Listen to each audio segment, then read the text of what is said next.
Bismillahirrahmanirrahim. Assalamualaikum warahmatullahi wabarakatuh. Selamat siang sahabat Sobi dan juga pelanggan-pelanggan Prabu Farm yang kita banggakan dimanapun Anda berada. Semoga pada siang hari ini kita semua masih dianugerahi kesehatan, kebahagiaan, keberkahan, dan tentunya rezeki yang melimpah dari Allah Subhanahu wa Ta'ala. Amin ya Rabbal Alamin.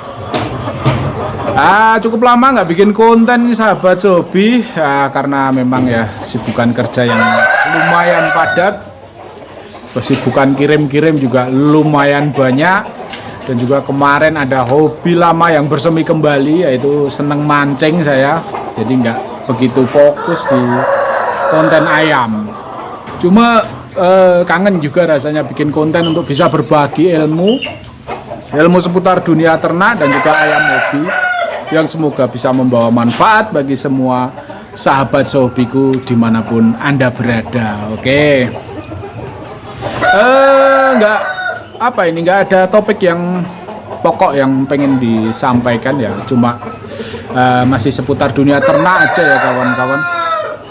Jadi untuk dunia ternak itu modal utamanya memang materi ya kawan-kawan. Jadi materi ternak itu kalau bisa cari yang bagus, jangan yang tanggung-tanggung. Karena apa? Karena itu pokok modal utamanya. Kandangnya mau sebagus apapun, pakan ayamnya mau sebagus apapun, kalau materi ternaknya nggak bagus, percuma, sia-sia kawan-kawan. Jadi yang harus diutamakan bukan masalah kemewahan kandangnya, bukan masalah seberapa bagus pakannya, tapi yang utama adalah seberapa bagus materi ternaknya. Alhamdulillah pelanggan-pelanggan Prabu Farm banyak yang mengapresiasi hasil ternakan Prabu Farm. Wah, ya bersyukur sih, ini bukan untuk menyombong ya kawan. Pelanggan Prabu Farm yang udah beli ayam di Prabu Farm, dibandingkan diabar dengan ayam-ayam yang dari peternakan lain yang mungkin lebih besar, jauh lebih kandangnya lebih bagus, kandangnya lebih luas, ayamnya lebih banyak, dan alhamdulillah ya mampu bersaing lah istilahnya. Saya nggak mau terlalu tinggi-tinggi untuk menyampaikannya, alhamdulillah mampu bersaing, begitu aja. Jadi cukup memotivasi saya dalam artian walaupun sekedar hanya info, hanya laporan dari sahabat Sobi yang sudah beli. Cuma laporan seperti itu menjadikan kebanggaan tersendiri bagi seorang peternak dan juga penjual ayam aduan. Ketika ada laporan baik, laporan bagus seperti itu menjadikan kebahagiaan tersendiri yang mungkin tidak bisa ditakar dengan jumlah materi berapapun. Jadi karena memang dari dulu kita berprinsip di kandang Prabu Farm, pemasaran kita nggak pernah kejar target ya, nggak pernah kejar target kuantitas maksudnya, tapi kita lebih utamakan di kualitas. Jadi kualitas ayamnya, kualitas harganya, jadi kita maksimalkan ya, walaupun sebenarnya jauh lebih murah dibandingkan dengan peternak-peternak besar lainnya ya. Harganya memang jauh lebih murah, cuma kualitasnya insya Allah mampu bersaing seperti itu. Jadi prinsip kita memang ya, kalau yang belum terbiasa main ayam hobi ya masih mahal lah bilangnya, cuma ya nggak masalah, karena kita juga pada endingnya nanti namanya peternak, penjual itu akan menyaring pelanggannya, jadi punya pangsa pasar sendiri-sendiri. Ya itu salah satu bukti kemurahan rezeki Allah yang maha kuasa ya. Jadi ada yang jualan ayam harga 300-an ya laku, yang jualan 1 jutaan ya laku, yang jualan 5 jutaan laku, yang 10 jutaan juga laku, karena pangsa pasarnya memang sendiri-sendiri. Pelanggan yang berkemampuan hanya di kisaran 300 ribuan mungkin senang melihat ayam yang harga 10 jutaan, 5 jutaan, tapi juga nggak akan beli. Karena apa? Ya karena nggak mampu keuangannya seperti itu. Dia tetap akan milih yang harga 300-an karena kemampuannya hanya di situ. Walaupun sebenarnya dia pengen banget ngebet sama ayam yang harga 5 jutaan, 10 jutaan seperti itu. Begitupun juga orang yang berkemampuan biasa beli di harga 5 jutaan, 10 jutaan, nonton ayam yang 300 ribuan juga udah males, nggak akan mungkin tertarik seperti itu. Jadi udah pangsa pasarnya sendiri-sendiri, level hobinya sendiri-sendiri. Jadi menyesuaikan kemampuan dan juga menyesuaikan dengan keinginan seperti itu. Lah yang nggak pantas ini kadang orang yang berkeinginan tinggi tapi berkemampuan finansial rendah, nah itu nggak ketemu akal. Cari ayam yang kualitas bagus, istimewa mas, super berakot, pukulannya besar, ditawari harga 10 juta, mahal sekali mas. Yang 100 yang 300 atau yang 500 ribuan ada nggak? Nah yang seperti ini yang nggak masuk akal. Jadi perlu dikelola mindsetnya dulu. Jadi ketika kita cari ayam yang istimewa, sediakan dana yang istimewa juga. Ketika kita cari ayam yang murah, ya jangan terlalu berharap untuk dapat yang istimewa. Itu logis, pola pikir seperti itu. Terus nanti ada yang komen, ayam mahal banyak yang kalah dengan ayam murah mas. Lah ini standarnya bukan kalah menang. Kita jualan produk dengan standarisasi kualitas. Kalau kalah menang nanti aspeknya udah lain lagi. Jadi kita bicara pakai kecerdasan, bukan asal ngomong ya seperti itu.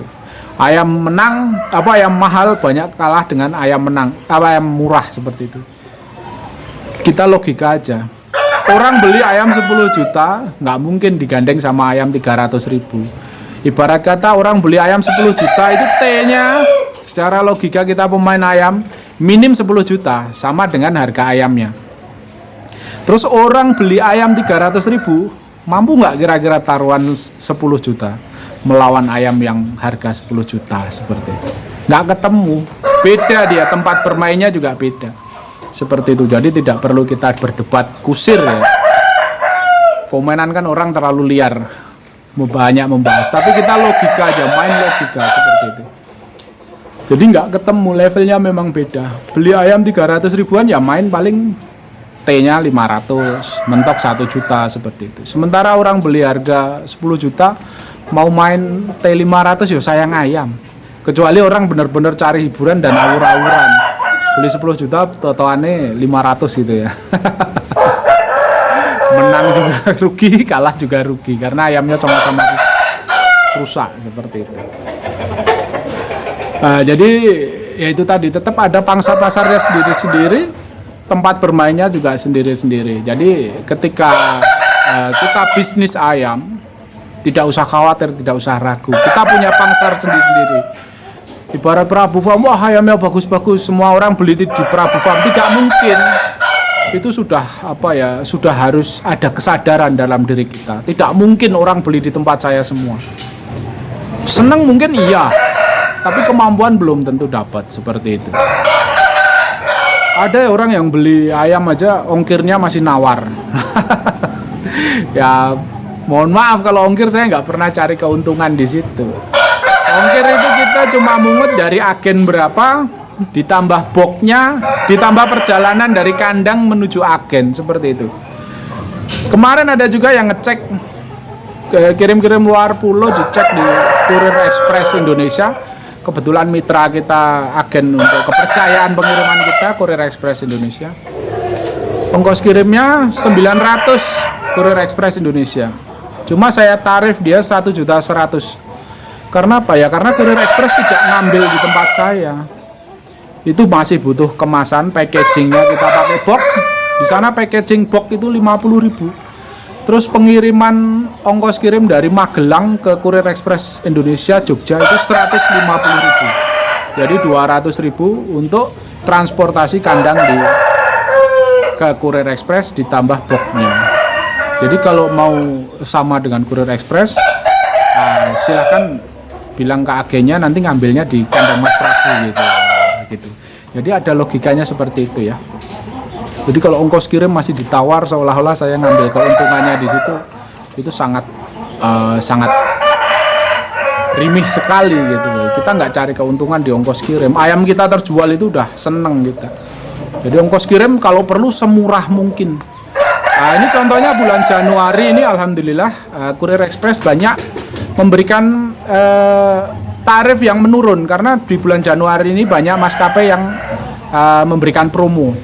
Jadi buat sahabat Joby yang di luar pulau lumayan ini manfaatkan ya, selisih 100 ribuan lumayan lah istilahnya. Cuma nggak semua tujuan ya, ada beberapa tujuan yang biasanya kargonya 500 cuma 350, 400 seperti ini. Bulan Januari, awal tahun biasa banyak promo di situ. Jadi kalau untuk ongkir, Rabu Farm tidak mencari keuntungan di situ. Mau diambil langsung ke kandang boleh, nggak kena ongkir itu. Kita bonusi kiso malahan, kalau kisonya gratis kalau ngambil ke kandang seperti itu. Terus apalagi ya? Ya ini intermezzo, jadi dari ternak sampai metode pengiriman seperti itu biar kita bisa mengenal lebih dekat ya kawan-kawan. Jadi jangan khawatir sahabat Joby yang baru memulai, baru mau merintis, belum mampu beli ayam impor, belum mampu beli yang mahal, ternak yang murah-murah dulu nggak apa-apa. Untuk belajar dulu. Yang penting kuasai ilmunya. Ilmu ternaknya, ilmu pembesarannya, ilmu pengobatannya. Nah, nanti seiring bertambahnya waktu, modal Anda bertambah, baru beli semakin bagus, semakin bagus, semakin bagus, seperti itu. Jangan dipaksakan hobi itu. Dan jangan khawatir istilahnya, wah saya cuma jualan 300 ribuan ya, karena kualitas ayamnya, materinya juga segitu. Kalau materinya belinya masih 300 sampai 500 ya, target penjualannya jangan di atas 1 juta. Target penjualannya juga maksimal paling tinggi itu sesuai dengan harga materi yang kita punya. Itu namanya berkeadilan kepada pembeli ya, seperti itu ya. Namanya peternak harus punya kebijakan berkeadilan kepada pembeli. Kalau materi Anda belinya cuma 300 ribu, target penjualannya pengen 2 juta yo, terlalu jauh istilahnya harapannya. Jadi nanti bertahap, jual yang 500 ribu. Nah, seperti itu nggak masalah. Nanti bertahap, sisihkan sebagian dari penjualan untuk upgrade materi, beli materi yang lebih bagus, Nah, seperti itu nanti insya Allah penjualannya juga meningkat. Jadi menyesuaikan dengan kualitas materi yang Anda punya. Untuk ternak, kalau memang modalnya minim, modal dalam artian ya 1 keuangan, 2 kemampuan minim, jangan terlalu dipaksakan, harus langsung mengikuti biar bisa sama dengan Prabu Farm. Wah, sampean nggak mampu nanti, dipaksakan. Mungkin duit mampu lah, bisa lah pinjam-pinjam, utang-utang bank itu bisa, cuma kemampuan nggak bisa. Kemampuan harus bertahap, belajar sedikit demi sedikit, berproses, ngadepi penyakit, oh begini solusinya bagaimana, terus ada masalah lagi, oh ini solusinya bagaimana, itu yang harus bisa. Sampean bisa beli ayam materi 15 juta misalnya, cuma begitu ayamnya kena senot, nggak bisa ngobati, ya nanti umurnya belum panjang, belum bisa balik modal, ayam udah mati nanti. Seperti itu. Jadi harus kuasai dulu ilmunya, bertahap. Beli ayamnya bertahap. Semakin mampu baru. Banyak sekali yang WA saya tanya-tanya masalah penyakit. Mas, ayam saya seperti ini, bagaimana cara pengobatannya? Nah, saya kalau orangnya, saya yang jelas orang yang sudah kenal itu insya Allah saya tanggapi. Pelanggan-pelanggan yang sudah pernah beli, karena komunikasinya baik, pasti saya tanggapi, saya kasih solusi, dan alhamdulillah banyak juga ayam yang tertolong. Sakit apa, saya kasih solusi semampu saya, sebisa saya. Cuma kalau tanyanya aja nggak punya etika, nggak mungkin saya jawab.